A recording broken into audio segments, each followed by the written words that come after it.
Agua para chocolate. Capítulo 2. Febrero. Pastel Chabela.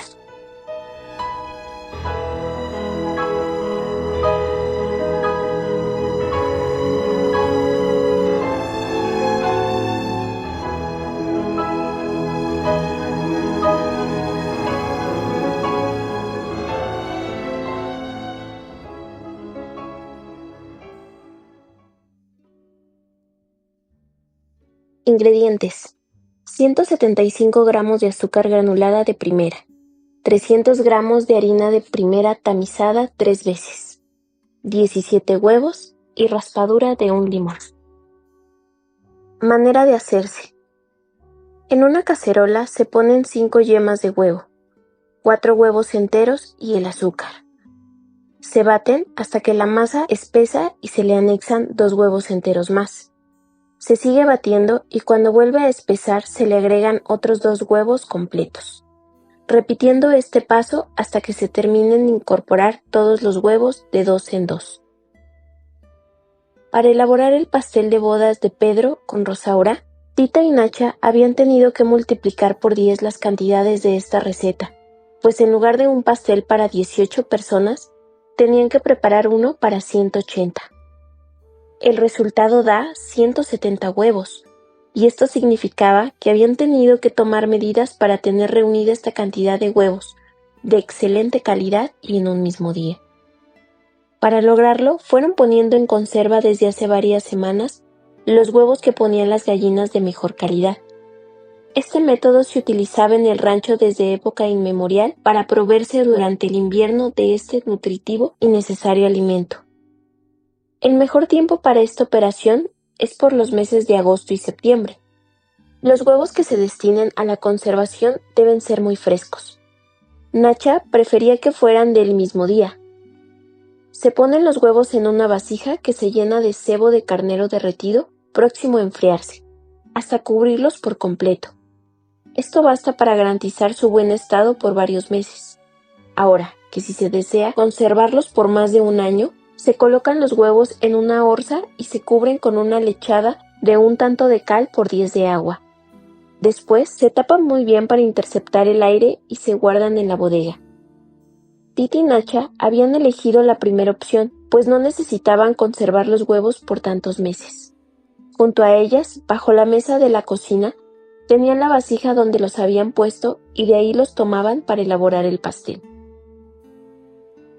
El esfuerzo fenomenal que representaba el batir tantos huevos empezó a hacer estragos en la mente de Tita. Cuando iban apenas por los 100 huevos batidos, le parecía inalcanzable llegar a la cifra de 170. Tita batía mientras Nacha rompía los cascarones y los incorporaba.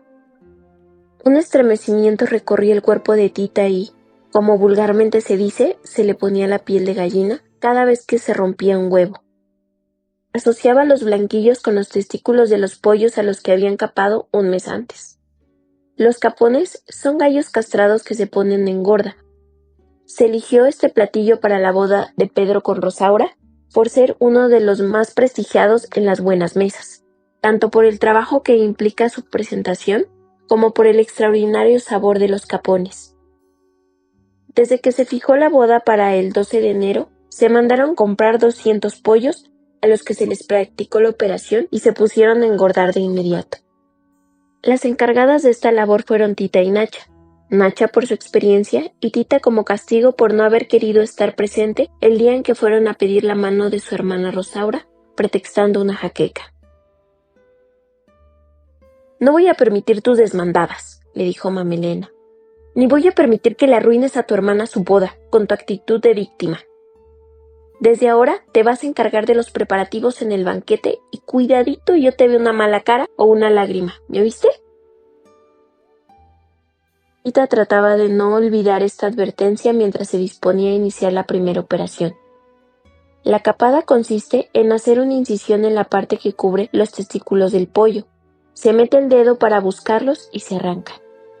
Luego de ejecutado, se cose la herida y se frota con mantequilla fresca o con enjundia de aves. Tita estuvo a punto de perder el sentido cuando metió el dedo y jaló los testículos del primer pollo. Sus manos temblaban, sudaba copiosamente y el estómago le giraba como un papalote en vuelo.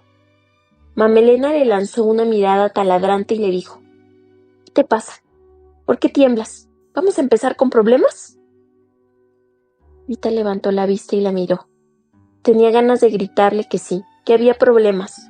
Se había elegido mal el sujeto apropiado para escapar. La adecuada era ella. De esta manera, habría al menos una justificación real para que le estuviera negado el matrimonio, y Rosaura tomara su lugar al lado del hombre que ella amaba.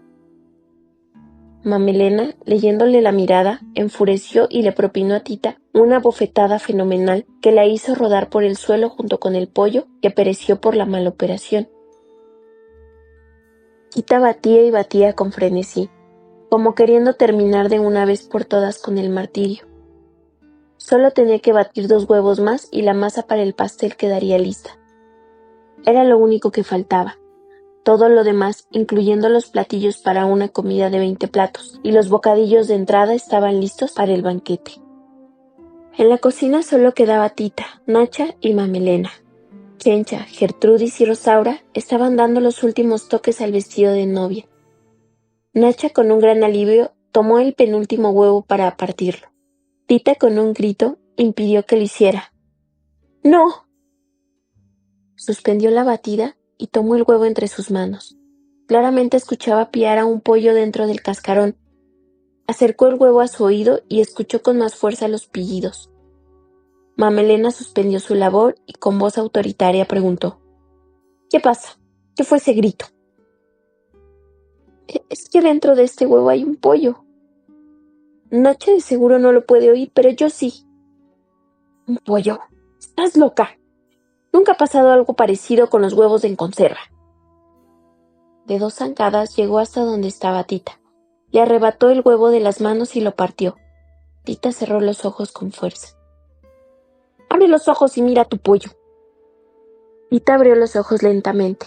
Con sorpresa vio que lo que creía que era un pollo no era más que un huevo, y bastante fresco, por cierto. Escúchame bien, Tita. Me estás colmando la paciencia. No te voy a permitir que empieces con locuras. Esta es la primera y la última, o te aseguro que te arrepentirás. Tita nunca pudo explicar qué fue lo que le pasó esa noche. Si lo que escuchó fue producto del cansancio o una alucinación de su mente. Por lo pronto, lo más conveniente era volver a la batida. No quería investigar cuál era el límite de la paciencia de su madre. Cuando se baten los 2 últimos huevos, se incorpora la ralladura de limón. Cuando es pesado bastante la masa, se deja de batir y se le pone la harina tamizada, mezclándola poco a poco con una espátula de madera, hasta incorporarla toda. Por último, se engrasa un molde con mantequilla, se espolvorea con harina y se le vacía la pasta. Se cuece en horno por 30 minutos. Nacha, después de preparar durante 3 días 20 platillos diferentes, se encontraba muerta de cansancio y no veía llegar la hora de meter el pastel al horno para por fin poderse ir a descansar. Tita por esta vez no era muy buena ayudante que digamos. En ningún momento se había quejado, tal vez porque la mirada escrutadora de su madre no se lo permitía, pero en cuanto vio a Mamelena salir de la cocina para dirigirse a sus habitaciones, lanzó un interminable suspiro. Nacha, a su lado, le quitó suavemente la pala de las manos, la abrazó y le dijo: «Ya no hay nadie en la cocina, mi niña. Llora ahora, porque mañana no quiero que te vean hacerlo, mucho menos Rosaura». Nacha suspendió la batida porque sentía que Tita estaba a punto de un colapso nervioso. Bueno, ella no lo conocía con ese nombre, pero con su inmensa sabiduría comprendía que Tita no podía más. La verdad, ella tampoco. Rosaura y Nacha nunca se habían llevado bien. A Nacha le molestaba mucho que desde niña Rosaura fuera melindrosa con la comida. Siempre la dejaba intacta en el plato o se la daba a escondidas al Tequila, el papá del Pulque, el perro del rancho. Nacha le ponía de ejemplo a Tita, que siempre comió muy bien, y de todo. Bueno, solo había un alimento que no era del agrado de Tita. Se trata del huevo tibio que mamá Elena le obligaba a comer. De ahí en fuera, como Nacha se había encargado de su educación culinaria, Tita no solo comía lo acostumbrado, sino que comía además jumiles, gusanos de maguey, acosiles, tepezcuintle, armadillo, etc. Todo ante el horror de Rosaura. De ahí nació la aversión de Nacha para con Rosaura, y la rivalidad entre las dos hermanas que culminaba con esta boda en la que Rosaura se casaba con el hombre que Tita amaba. Lo que Rosaura no sabía, aunque lo sospechaba, era que Pedro amaba a Tita con un amor inconmensurable. Era de entender entonces que Nacha tomara partido por Tita y tratara por todos los medios de evitarle sufrimientos. Nacha le secaba con su delantal las lágrimas que rodaban por la cara de Tita y le decía: «Ya, mi niña, ya vamos a terminar». Pero se tardaron más de lo acostumbrado, pues la masa no podía espesar debido a las lágrimas de Tita. Y así, abrazadas permanecieron llorando hasta que Tita no le quedaron más lágrimas en los ojos. Entonces lloró en seco, y dicen que eso duele más, como el parto en seco, pero al menos no seguía mojando la masa del pastel, pudiendo continuar con el paso siguiente, que es el del relleno. Relleno: 150 gramos de pasta de chabacano, 150 gramos de azúcar granulada. Manera de hacerse: se ponen los chabacanos al fuego con muy poca agua, se dejan hervir y se pasan por un sedazo o tamiz. Si no se tiene, se puede usar una vulgar coladera. Se pone esta pasta en una cacerola, se le agrega el azúcar y se pone al fuego sin dejar de moverla hasta que toma punto de mermelada. Se retira del fuego y se deja enfriar un poco antes de ponerle en la parte de en medio del pastel, que por supuesto se ha partido con anterioridad. Afortunadamente, un mes antes de la boda, Nacha y Tita habían preparado varios frascos con conservas de chabacano, higo y camote con piña. Gracias a eso se evitaron el trabajo de prepararla ese mismo día. Ellas estaban acostumbradas a preparar cantidades enormes de mermelada en un gran caso que se ponía en el patio, para aprovechar la fruta de la temporada. Lo colocaban encima de una fogata y para menear la mermelada tenían que cubrirse los brazos con sábanas viejas. Esto evitaba que un borbotón de la misma brincara y les quemara la piel. En cuanto Tita abrió el frasco, el olor de los chabacanos la hizo remitirse a la tarde en que prepararon la mermelada. Tita venía del huerto cargando la fruta sobre su falda, pues había olvidado la canasta. Traía recogida la falda cuando entró, y cuál no sería su sorpresa al toparse con Pedro en la cocina. Pedro se dirigía al patio trasero a preparar la carretela.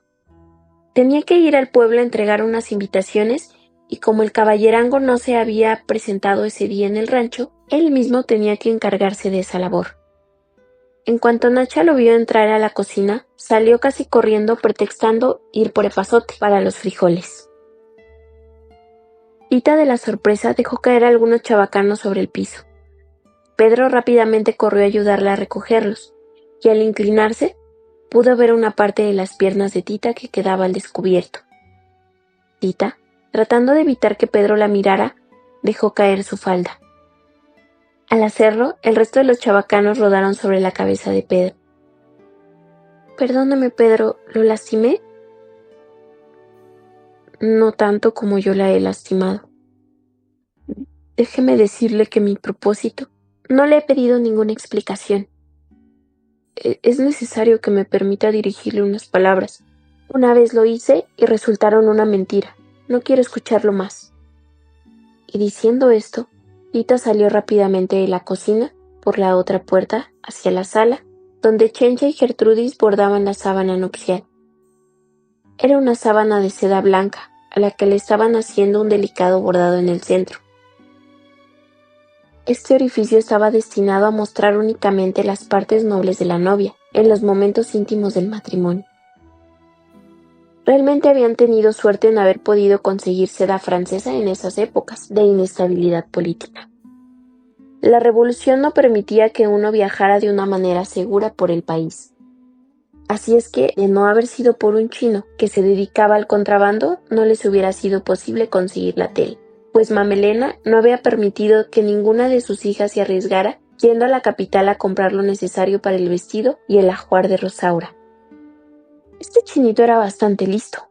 Vendía en la capital aceptando billetes del Ejército Revolucionario del Norte. Ahí carecían de valor y no eran negociables. Claro, que los aceptaba a precios irrisorios, y con ese dinero viajaba al norte, donde los billetes adquirían su precio real y con ellos compraba mercancía. En el norte, por supuesto, aceptaba billetes emitidos en la capital a precios ínfimos, y así se la pasó toda la revolución, hasta que terminó millonario. Pero lo importante era que gracias a él, Rosaura pudo gozar de las telas más finas y exquisitas para su boda. Tita quedó como hipnotizada, observando la blancura de la sábana. Solo fueron algunos segundos, pero lo suficientes como para causarle una especie de ceguera. Dondequiera que fijaba la vista, solo distinguía el color blanco. A Rosaura, que se encontraba escribiendo a mano unas invitaciones, la percibía como un níveo fantasma. Disimuló también lo que le pasaba, que nadie lo notó. No quería provocar otro regaño de Mamelena, así que cuando los Lobo llegaron a entregar su regalo de bodas, procuró agudizar sus sentidos para descubrir a quienes estaba saludando, pues para ella eran como un espectáculo de sombras chinas cubiertos por una blanca sábana. Afortunadamente, la voz chillante de Paquita le dio la clave y los pudo saludar sin mayor problema. Más tarde, cuando los acompañó a la entrada del rancho, notó que hasta la noche se mostraba ante ella como nunca la había visto, reluciente de albor. Le dio miedo que le fuera a pasar lo mismo en esos momentos, cuando por más que trataba de concentrarse en la elaboración del fondant para cubrir el pastel, no podía. La atemorizaba la blancura del azúcar granulada. Sentía que de un momento a otro el color blanco se adueñaría de su mente, sin que ella lo pudiera impedir, arrastrando las cándidas imágenes de su niñez, cuando en el mes de mayo la llevaban vestida de blanco a ofrecer flores blancas a la Virgen. Entraba caminando entre una fila de niñas vestidas de blanco hasta el altar lleno de velas y flores blancas, iluminado por una celestial luz blanca proveniente del vitral de la blanca parroquia. No hubo una sola vez que no entrara a la iglesia soñando en que algún día lo haría del brazo de un hombre. Tenía que bloquear no solo sino todos aquellos recuerdos que la lastimaran. Tenía que terminar el fondant para el pastel de boda de su hermano. Haciendo un esfuerzo supremo, empezó a prepararlo. Cantidades para el fondant: 800 gramos de azúcar granulada, 60 gotas de limón y el agua suficiente para que remoje el azúcar. Manera de hacerlo: se ponen en una cacerola el azúcar y el agua al fuego sin dejar de moverla hasta que empiece a hervir. Se cuela en otra cacerola y se vuelve a poner al fuego agregándole limón hasta que tome punto de bola floja, limpiando de vez en cuando los bordes de la cacerola con un lienzo húmedo para que la miel no se azucare. Cuando ha tomado el punto anteriormente indicado, se vacía en otra cacerola húmeda, se rocía por encima y se deja enfriar un poco. Después, con una espátula de madera se bate hasta que empaniza. Para aplicarlo se le pone una cucharada de leche y se vuelve a poner al fuego para que se deslíe. Se le pone después una gota de carmín y se cubre con él únicamente la parte superior del pastel. Nacha se dio cuenta de que Tita estaba mal, cuando ésta le preguntó si no le iba a poner el carmín. «Mi niña, se lo acabo de poner. ¿No ves el color rosado que tiene?» «No. Vete a dormir, mi niña. Yo termino el turrón. Solo las ollas saben los hervores de su caldo, pero yo adivino los tuyos. Ya deja de llorar, que me estás mojando el fondant y no va a servir. Anda, ya vete». Nacha cubrió de besos a Tita y la empujó fuera de la cocina. No se explicaba de dónde había sacado nuevas lágrimas, pero las había sacado, y alterado con ellas la textura del turrón. Ahora le costaría el doble de esfuerzo dejarlo en su punto. Ya sola, se dio a la tarea de terminar con el turrón lo más pronto posible, para irse a dormir. El turrón se hace con 10 claras de huevo y 500 gramos de azúcar batidos a punto de hebra fuerte. Cuando terminó, se le ocurrió darle un dedazo al fondant, para ver si las lágrimas de Tita no habían alterado el sabor. Y no, Aparentemente no alteraron el sabor. Pero sin saber por qué, a Nacha le entró de golpe una gran nostalgia. Recordó uno a uno todos los banquetes de boda que había preparado para la familia de la Garza, con la ilusión de que el próximo fuera el suyo. A sus 85 años no valía la pena llorar, ni lamentarse de que nunca hubiera llegado ni el esperado banquete ni la esperada boda, a pesar de que el novio sí llegó. Vaya que había llegado, solo que la mamá de Mamelena se había encargado de ahuyentarlo. Desde entonces se había conformado con gozar de las bodas ajenas, y así lo hizo por muchos años sin repelar. No sabía por qué lo hacía ahora. Sentía que era una reverenda tontería, pero no podía dejar de hacerlo. Cubrió con el turrón lo mejor que pudo el pastel y se fue a su cuarto, con un fuerte dolor de pecho. Lloró toda la noche y a la mañana siguiente no tuvo ánimos para asistir a la boda. Tita hubiera dado cualquier cosa por estar en el lugar de Nacha, pues ella no solo tenía que estar presente en la iglesia, se sintiera como se sintiera, sino tenía que estar muy pendiente de que su rostro no revelara la menor emoción. Creía poder lograrlo siempre y cuando su mirada no se cruzara con la de Pedro. Ese incidente podía destrozar toda la paz y tranquilidad que aparentaba. Sabía que ella, más que su hermana Rosaura, era el centro de atención. Los invitados, más que cumplir con un acto social, querían regodearse con la idea de su sufrimiento. Pero no los complacería, no. Podía sentir claramente cómo penetraban por sus espaldas los cuchicheos de los presentes a su paso. ¿Ya viste a Tita? Pobrecita. Su hermana se va a casar con su novio. Yo los vi un día en la plaza del pueblo, tomados de la mano. Tan felices que se veían. No me digas. Pues Paquita dice que ella vio como un día en plena misa Pedro le pasó a Tita una carta de amor, perfumada y todo. Dicen que van a vivir en la misma casa. Yo que Elena no lo permitía. No creo que lo haga. Ya ves cómo son los chismes. No le gustaba nada de sus comentarios. El papel de perdedora no se había escrito para ella. Tenía que tomar una clara actitud de triunfo. Como una gran actriz, representó su papel dignamente, tratando de que su mente estuviera ocupada no en la marcha nupcial ni en las palabras del sacerdote, ni en el lazo y los anillos. Se transportó al día en que a los 9 años se había ido de pinta con los niños del pueblo. Tenía prohibido jugar con varones, pero ya estaba harta de los juegos con sus hermanas. Se fueron a la orilla del río Grande para ver quién era capaz de cruzarlo a nado en el menor tiempo. Qué placer sintió ese día al ser ella la ganadora. Otro de sus grandes triunfos ocurrió un tranquilo día de domingo en el pueblo. Ella tenía 14 años y paseaba en carretela acompañada de sus hermanas, cuando unos niños lanzaron un cohete. Los caballos salieron corriendo espantadísimos. En las afueras del pueblo se desbocaron y el cochero perdió el control del vehículo. Tita lo hizo a un lado de un empujón y ella sola pudo dominar a los 4 caballos. Cuando algunos hombres del pueblo a galope la alcanzaron para ayudarla, se admiraron de la hazaña de Tita. En el pueblo la recibieron como una heroína. Estas y muchas remembranzas parecidas la tuvieron ocupada durante la ceremonia, haciéndola lucir una apacible sonrisa de gata complacida, hasta que a la hora de los abrazos tuvo que felicitar a su hermano. Pedro, que estaba junto a ella, le dijo: ¿Y a mí no me va a felicitar? Sí, cómo no, que sea muy feliz. Pedro, abrazándola más cerca de lo que las normas sociales permiten, aprovechó la única oportunidad que tenía de poder decirle a Tita algo al oído.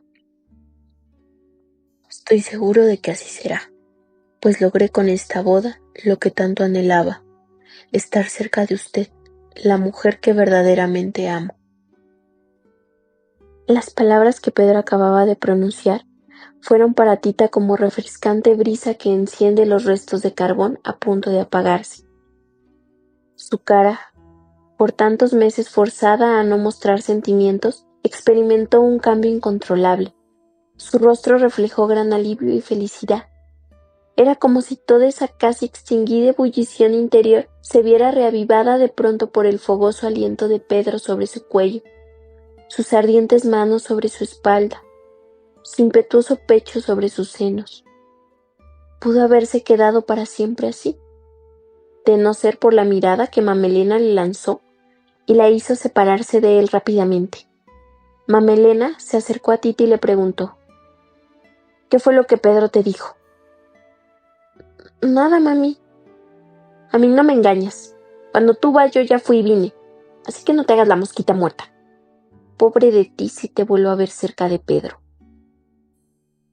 Después de estas amenazantes palabras de Mamelena, Tita procuró estar lo más alejada de Pedro que pudo. Lo que le fue imposible fue borrar de su rostro una franca sonrisa de satisfacción. Desde ese momento, la boda tuvo para ella otro significado.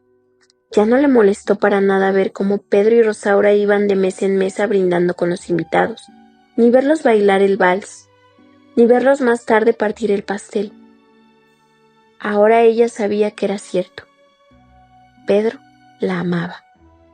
Se moría porque terminara el banquete para correr al lado de Nacha a contarle todo. Con impaciencia esperó a que todos comieran su pastel para poder retirarse.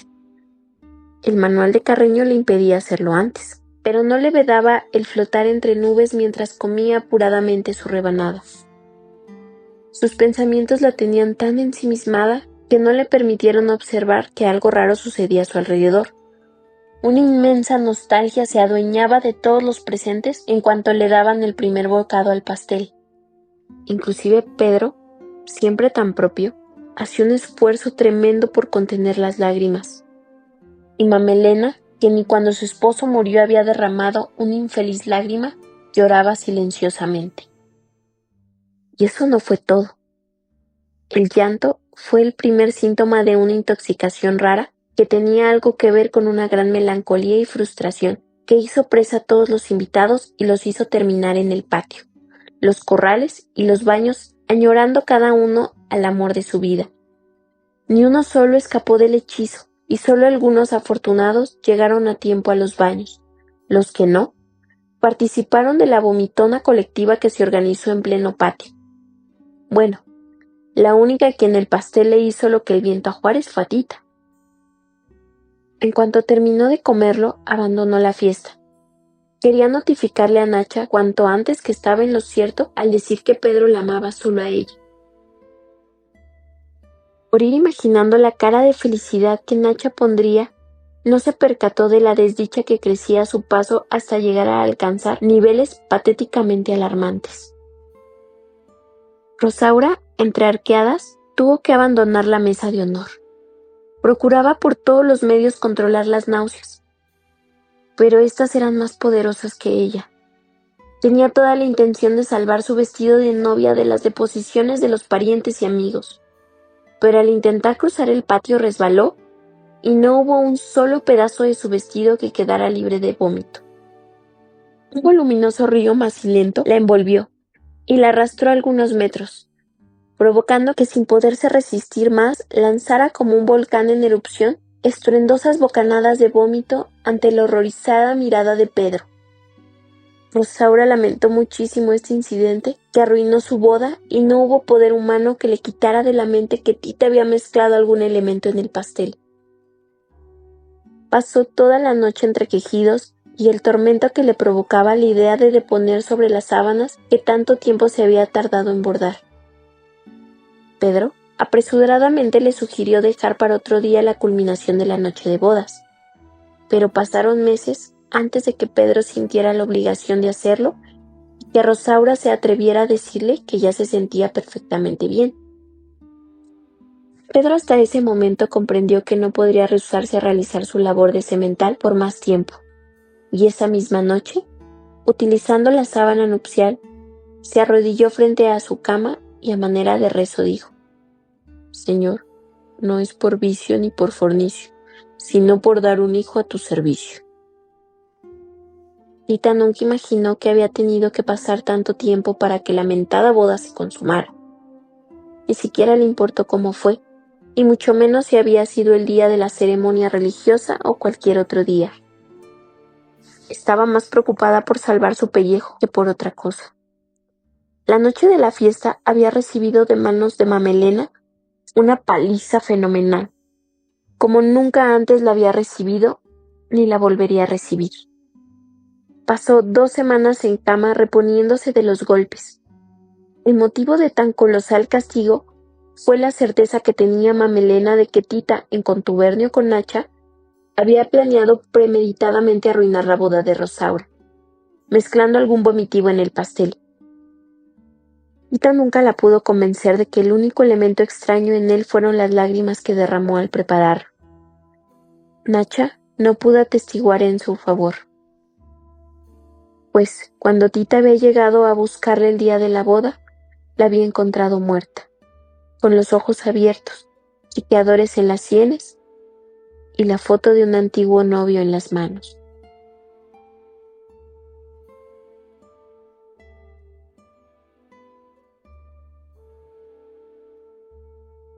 Siguiente receta: codornices en pétalos de rosas.